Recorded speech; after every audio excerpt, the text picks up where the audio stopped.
ನಮಸ್ಕಾರ, ಎಸ್.ಆರ್. ಶೆಟ್ಟಿ ಸೀಸನ್ಗೆ ಸ್ವಾಗತ. ಹಬ್ಬದ ದಿನದಲ್ಲಿ ಮಾಡುವಂತಹ ಒಂದು ಪಾಯಸ ಹಾಗೂ ಗೊಜ್ಜು ತುಂಬಾನೇ ಸುಲಭವಾಗಿರುತ್ತೆ, ಅಷ್ಟೇ ರುಚಿಯಾಗಿರುತ್ತೆ. ಮಾಡೋದು ಹೇಗೆ ನೋಡೋಣ. ನೀವಿನ್ನು ನನ್ನ ಚಾನಲ್ಗೆ ಸಬ್ಸ್ಕ್ರೈಬ್ ಆಗಿಲ್ಲ ಅಂದ್ರೆ ಎಸ್.ಆರ್. ಶೆಟ್ಟಿ ಸೀಸನ್ಗೆ ಸಬ್ಸ್ಕ್ರೈಬ್ ಆಗಿ ನಮಗೆ ಸಪೋರ್ಟ್ ಮಾಡಿ. ನೋಡಿ, ಈ ಚಿಕ್ಕ ಬಟ್ಲಿಂದಾನೆ ಒಂದು ಬಟ್ಲಷ್ಟು ಅಕ್ಕಿನ 1 ಗಂಟೆಗಳ ಕಾಲ ನೆನೆಸಿಟ್ಕೊಂಡಿದ್ದೀನಿ. ಅದು ಪಕ್ಕಕ್ಕಿರಲಿ. 1 ಕಪ್ನಷ್ಟು ಹಸಿ ಕಾಯಿ ತುರಿ ತೊಗೊಂಡಿದ್ದೀನಿ. ಹಾಲು ತಕ್ಕೋಬೇಕಾಗತ್ತೆ. ನೋಡಿ, 1 ಕಪ್ನಷ್ಟು ಕಾಯಿ ಹಾಕ್ಕೊತಾ ಇದ್ದೀನಿ. ಅದಕ್ಕೆ 1 ಕಪ್ನಷ್ಟು ನೀರು ಹಾಕೊಂಡು ಫಸ್ಟ್ಗೆ ಗಟ್ಟಿ ಹಾಲು, ಕಾಯಿ ಹಾಲು ತಕೊಂಡ್ಬಿಡೋಣ. ಇದು ಫಸ್ಟ್ನೇದು ಹಾಲಿದು. ರುಬ್ಕೊಂಡ್ಬಿಡೋಣ. ನೋಡಿ, ಇಷ್ಟು ರುಬ್ಕೊಂಡಿದ್ದೀವಿ. ಇದನ್ನ ಸೋಚ್ಕೊಳ್ಳೋಣ. ಇನ್ನು ಸ್ವಲ್ಪ ನೀರು ಹಾಕ್ಕೊಂತೀನಿ. ಸ್ವಲ್ಪ ನೀರು ಹಾಕ್ಕೊಂಡು ಇದನ್ನ ಇವಾಗ ಸೋಚ್ಕೊಳ್ಳೋಣ. ಇದು ಗಟ್ಟಿ ಕಾಯಿ ಹಾಲು, ಫಸ್ಟ್ ತೆಗೆದಿರುವಂತಹ ಗಟ್ಟಿ ಕಾಯಿ ಹಾಲಿದು.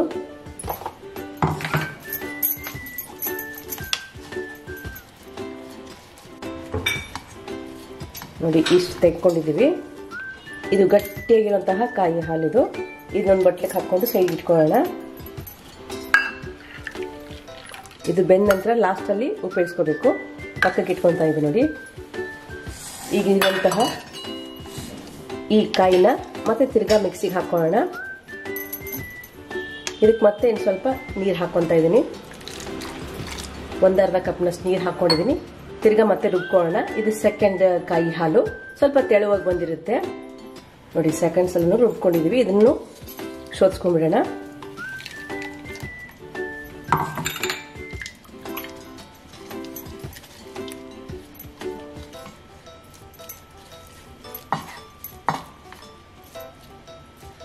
ಇದನ್ನ ಇವಾಗ ತೆಕ್ಕೊಂಡ್ಬಿಡೋಣ.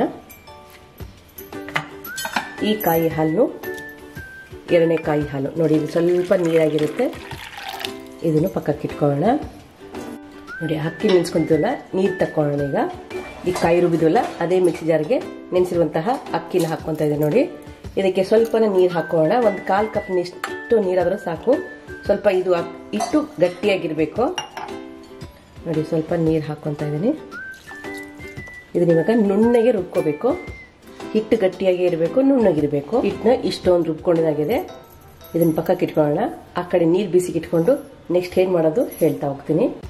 ನೋಡಿ, ಈ ಕಡೆ ನೀರನ್ನ ಹಾಕ್ಕೊಂಡಿದ್ದೀನಿ. ಬಿಸಿಗೆ ಇಟ್ಕೊತಾ ಇದ್ದೀವಿ. ನೀರು ಬಿಸಿ ಆಗಬೇಕು. ನೋಡಿ, ನೀರು ಇವಾಗ ಇಷ್ಟು ಚೆನ್ನಾಗಿ ಕುದಿಬೇಕು. ಇಷ್ಟು ಕುದಿತಾ ಇರುವಾಗ ಈಗ ರುಬ್ಬಿದ್ವಲ್ವ, ಈ ಪೇಸ್ಟ್ನ ಇದ್ರ ಮೇಲೆ ಹಾಕೋಣ. ಹಿಟ್ಟು ಮಾತ್ರ ಗಟ್ಟಿಯಾಗಿರ್ಬೇಕು. ನೋಡಿ, ಇಷ್ಟು ಗಟ್ಟಿಯಾಗಿರಬೇಕು. ಅದು ಕೆಳಗಡೆ ಏನು ಬೀಳ್ತಾ ಇರುತ್ತೆ ಆ ಡ್ರಾಪಲ್ಲೇ ಬೀಳ್ತಾ ಇರುತ್ತೆ. ಅದು ನೋಡಿ, ಕೆಳಗಡೆ ಬೀಳ್ತಾ ಇದೆ, ಕಾಣಿಸ್ತಾ ಇದೆ ನಿಮಗೆ. ಇದು ಬೀಳ್ತಾ ಇರಬೇಕು. ಸ್ವಲ್ಪ ಈ ಕೈಯಿಂದ ಈ ಥರ ಮಾಡ್ತಾ ಇರಬೇಕು ನೀವು. ಕೆಳಗಡೆ ನೀರು ಮಾತ್ರ ತುಂಬ ಹೈ ಫ್ಲೇಮಲ್ಲೇ ಇರಬೇಕು. ನೋಡಿ, ಈ ಥರ ಬೂಂದಿ ಥರ ಬೀಳುತ್ತೆ ಈ ನೀರೊಳಗಡೆ. ನೀರು ಚೆನ್ನಾಗಿ ಕುದಿತಾ ಇರಬೇಕು. ಜೊತೆಗೆ ನೀರು ಫ್ಲೇಮ್ ಮಾತ್ರ ದೊಡ್ಡದಾಗಿರಬೇಕು. ಮೇಲ್ಗಡೆಯಿಂದ ಈ ಥರ ಮಾಡ್ತಾ ಇರಬೇಕು. ನೋಡಿ, ಕೆಳಗಡೆ ಬೀಳ್ತಾ ಇರುತ್ತೆ.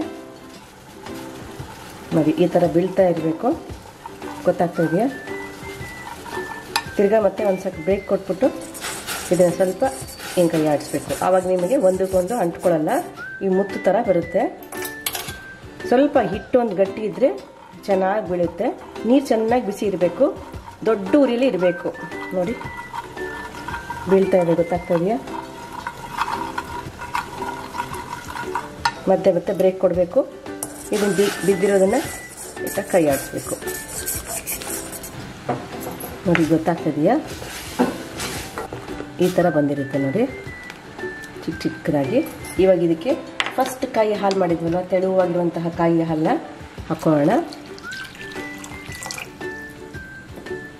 ಇದನ್ನ ಇವಾಗ ಒಂದು 5 ನಿಮಿಷಗಳ ಕಾಲ ಕುದಿಸ್ಕೋಬೇಕು. ನೋಡಿ, ಇದು ಚೆನ್ನಾಗಿ ಕುದಿತಾ ಇರುತ್ತೆ. ಮಧ್ಯೆ ನೀವು ಕಲಿಸ್ತಾ ಇರಬೇಕು, ಇಲ್ಲಾಂದರೆ ತಳ ಕಚ್ಕೊಳ್ಳುತ್ತೆ. ಇದೊಂಥರ ಮುತ್ತು ಥರ ಬಂದಿರುತ್ತೆ. ತುಂಬ ಚೆನ್ನಾಗಿ ಬಂದಿರುತ್ತೆ. ಬಟ್ ಹಿಟ್ಟು ಮಾತ್ರ ನೀವು ಗಟ್ಟಿಯಾಗಿ ಹದವಾಗಿ ಮಾಡ್ಕೋಬೇಕು. ಬೇಗನೆ ಆಗುತ್ತೆ ಇದು. ಕುದಿತಾನೆ ಇರಲಿ ಇನ್ನೊಂದು 2 ನಿಮಿಷ. ನೋಡಿ, ಇದೀಗ ಚೆನ್ನಾಗಿ ಸಾಫ್ಟಾಗಿ ಬೆಂದಿದೆ ಈ ಉಂಡೆಗಳು. ಇದಕ್ಕೆ ಇವಾಗ ಗಟ್ಟಿಯಾಗಿರುವಂತಹ ಕಾಯಿ ಹಾಲು ಹಾಕೋಣ. ಜೊತೆಗೆ 1 ಕಪ್ನಷ್ಟು ಬೆಲ್ಲ ಹಾಕ್ತಾಯಿದ್ದೀನಿ. ಏಲಕ್ಕಿ ಪುಡಿ ಹಾಕೋಣ. ನೋಡಿ, ಇದು ಬೆಲ್ಲ ಕರಗಿದ್ರೆ ಸಾಕು, ಜಾಸ್ತಿ ಕುದಿಸ್ಬೇಕಂತೇನಿಲ್ಲ. ಬೆಲ್ಲ ಹಾಕಿದ್ಮೇಲೆ ಇವಾಗ ರೆಡಿಯಾಗಿದೆ. ಇದಕ್ಕೊಂದು ಗೋಡಂಬಿ ದ್ರಾಕ್ಷಿದು ತುಪ್ಪದ ಒಗ್ಗರಣೆ ಕೊಟ್ಕೊಂಡ್ಮೇಲೆ ನೋಡಿ 1 ಸ್ಪೂನಷ್ಟು ತುಪ್ಪ ಹಾಕ್ಕೊತಾ ಇದ್ದೀನಿ. ನೋಡಿ, ತುಪ್ಪ ಕಾದಿದೆ, ಅದಕ್ಕೆ ಗೋಡಂಬಿ ಮತ್ತು ದ್ರಾಕ್ಷಿ ಹಾಕ್ಕೊತಾ ಇದ್ದೀನಿ. ಇದನ್ನು ಹುರ್ಕೋಬೇಕು ಸ್ವಲ್ಪ ಹೊಂಬಣ್ಣ ಬರೋವರೆಗೂ. ನೋಡಿ, ಇದಾಗಿದೆ. ಆ ಪಾಯಸದ ಮೇಲೆ ಹಾಕೋಣ. ನೋಡಿ, ಪಾಯಸನೂ ಆಯಿತು. ಈ ಒಗ್ಗರಣೆನ ಇದ್ರ ಮೇಲೆ ಹಾಕೊಂಡ್ಬಿಡೋಣ. ಸರ್ವಿಂಗ್ ಬರೋ ಹಾಕ್ಬಿಟ್ಟು ಸರ್ವ್ ಮಾಡೋಣ.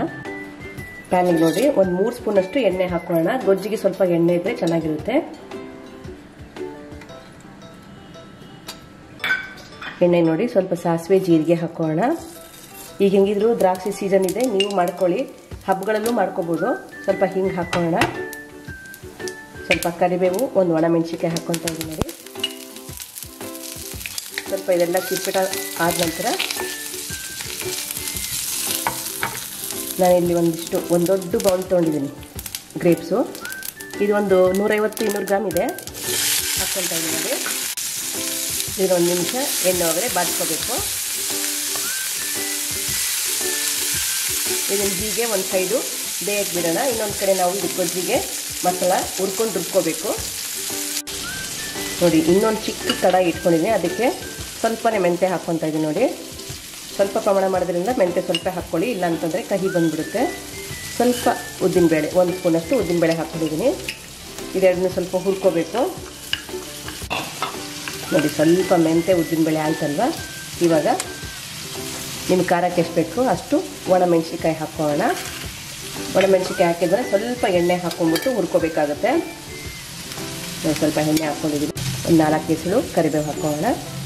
ಇದನ್ನು ಸಣ್ಣ ಉರಿನಲ್ಲೇ ಹದವಾಗಿ ಹುರ್ಕೊಳ್ಳಿ, ಇದೇ ನಿಮಗೆ ರುಚಿ ಕೊಡುತ್ತೆ.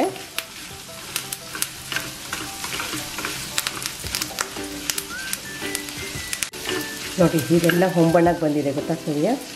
ಇಷ್ಟು ಹೊಂಬಣ್ಣ ಬಂದರೆ ಸಾಕು. ಒಲೆ ಆಫ್ ಮಾಡ್ಕೊಳ್ಳೋಣ. ಇದಕ್ಕೆ ಒಂದು 1/4 ಕಪ್ನಷ್ಟು ಕಾಯಿ ತುರಿ ಹಾಕ್ಕೊತಾ ಇದ್ದೀನಿ. ಇದೆಲ್ಲನೂ ನಾವು ಮಿಕ್ಸಿಗೆ ಹಾಕ್ಕೊಂಡು ನೀರು ಹಾಕ್ಕೊಂಡು ನುಣ್ಣಗೆ ರುಬ್ಕೋಬೇಕಾಗತ್ತೆ. ನೋಡಿ, ಈ ಕಡೆ ದ್ರಾಕ್ಷಿನೂ ಎಣ್ಣೆ ಒಳಗಡೆ ಸ್ವಲ್ಪ ಬಾಡ್ಕೊಂಡಿದೆ. ನಾನು ಚಿಕ್ಕದು ದ್ರಾಕ್ಷಿ ಆಗಿರೋದ್ರಿಂದ ಇದನ್ನು ಕಟ್ ಮಾಡೋಕ್ಕೆ ಹೋಗಿಲ್ಲ, ಹಾಗೆ ಹಾಕ್ಕೊಂಡಿದ್ದೀನಿ. ಇದಕ್ಕೆ ಚಿಟಿಕೆ ಅರಿಶಿನ ಹಾಕೋಣ. ನೋಡಿ, ಒಂದು ಸಣ್ಣದು ಗೋಲಿಗಾದ್ರಷ್ಟು ಹುಣಸೆನ ನೆನೆಸ್ಕೊಂಡಿದ್ವಿ, ಹುಣಸೆ ರಸ ಹಾಕೋಣ. ಈ ದ್ರಾಕ್ಷಿ ಹುಳಿ ಇತ್ತಂದರೆ ಹುಣಸೆ ರಸನೂ ಬೇಕಾಗಲ್ಲ, ಸ್ವಲ್ಪ ಹಾಕ್ಕೊಂಡ್ರೆ ರುಚಿ ಚೆನ್ನಾಗಿರುತ್ತೆ. ನೋಡಿ, ಹುಣಸೆ ರಸ ಹಾಕ್ಕೊಂಡಿದ್ದೀನಿ. ಇದಕ್ಕೆ ಈಗಾಗಲೇ ನಾವು ಹುರ್ಕೊಂಡು ನುಣ್ಣಗೆ ರುಬ್ಕೊಂಡ್ವಲ್ವ, ಈ ಪೇಸ್ಟ್ನ ಹಾಕ್ಕೋಬೇಕು. ತುಂಬಾ ಚೆನ್ನಾಗಿರುತ್ತೆ, ಹಬ್ಬಗಳಲ್ಲೂ ಮಾಡ್ಕೋಬೋದು. ಇದು ಬಿಸಿ ಅನ್ನಕ್ಕೆ ಚೆನ್ನಾಗಿರುತ್ತೆ ಈ ಗೊಜ್ಜು. ಇದೇ ಮಿಕ್ಸಿಗೆ ಇನ್ನು ಸ್ವಲ್ಪ ನೀರು ಹಾಕ್ಕೊತಾ ಇದ್ದೀನಿ ನೋಡಿ. ನಿಮ್ಮ ಗೊಜ್ಜಿಗೆ ಎಷ್ಟು ಬೇಕೋ ಅಷ್ಟು ಹದ ನೋಡಿಕೊಂಡು ನೀರನ್ನ ಹಾಕ್ಕೊಳ್ಳಿ. ನಿಮ್ಮ ಸಿಹಿ ತಕ್ಕಷ್ಟು ಬೆಲ್ಲ ಹಾಕ್ಕೊಳ್ಳಿ. ನಾನು ಇಲ್ಲಿ 1 ಟೇಬಲ್ ಸ್ಪೂನಷ್ಟು ಬೆಲ್ಲ ಹಾಕ್ಕೊಂಡಿದ್ದೀನಿ. ಇದನ್ನು ಚೆನ್ನಾಗಿ ಕಲಿಸ್ಕೊಂಡು ನೋಡಿ, ಇದಕ್ಕೆ ರುಚಿಗೆ ತಕ್ಕಷ್ಟು ಉಪ್ಪು ಹಾಕ್ಕೊತಾ ಇದ್ದೀನಿ ನೋಡಿ. ಚೆನ್ನಾಗಿ ಮಿಕ್ಸ್ ಮಾಡ್ಕೊಳ್ಳಿ. ಇದೊಂದು 3ರಿಂದ 5 ನಿಮಿಷಗಳ ಕಾಲ ಕುದಿಸ್ಕೊಳ್ಳೋಣ. ನೋಡಿ, ಒಂದಿಲ್ಲಿ 5 ನಿಮಿಷಗಳ ಕಾಲ ಚೆನ್ನಾಗಿ ಕುದಿಸ್ಕೊಂಡಿದ್ದೀನಿ, ಎಲ್ಲ ಸರಿಯಾಗಿದೆ. ಇದನ್ನ ಇವಾಗ ಸರ್ವಿಂಗ್ ಬೌಲ್ಗೆ ಹಾಕ್ಬಿಟ್ಟು ಸರ್ವ್ ಮಾಡೋಣ. 2 ಬಗೆಯ ಖಾದ್ಯಗಳು ಸಿದ್ಧವಾಗಿದೆ. ಯುಗಾದಿಗಂತೂ ಇದ್ದೇ ಇರುತ್ತೆ ಬೇವು ಬೆಲ್ಲ ಹಾಗೂ ಒಬ್ಬಟ್ಟು. ಅದ್ರ ಜೊತೆಗೇನೆ ನೀವು ಈ ಥರ ಸ್ಪೆಷಲ್ ಆದಂತಹ ಕಾಯಿ ಹಾಲು ಹಾಕ್ಬಿಟ್ಟು ಮಾಡಿರುವಂತಹ ಸಿಹಿ ಖಾದ್ಯ ಹಾಗೂ ಸೀಸನಲ್ಲಿ ಸಿಗುವಂತಹ ದ್ರಾಕ್ಷಿ ಗೊಜ್ಜು ವಿಶೇಷವಾಗಿರುತ್ತೆ. ಮಾಡೋದು ಹೇಗೆ ನೋಡಿದ್ದೀರಾ, ನೀವು ಮಾಡ್ಕೊಳ್ಳಿ. ಹೇಗೆ ಬಂತು ಅಂತೇಳಿ ಕಮೆಂಟ್ ಮೂಲಕ ತಿಳಿಸೋದನ್ನು ಮರಿಬೇಡಿ. ವಿಡಿಯೋನ ನಿಮ್ಮ ಫ್ರೆಂಡ್ಸ್ ರಿಲೇಟಿವ್ಸ್ಗೆ ಶೇರ್ ಮಾಡಿ. SR ಶೆಟ್ಟಿ ಸೀಸನ್ಗೆ ಸಬ್ಸ್ಕ್ರೈಬ್ ಆಗಿ ನಮಗೆ ಸಪೋರ್ಟ್ ಮಾಡಿ. Thank you.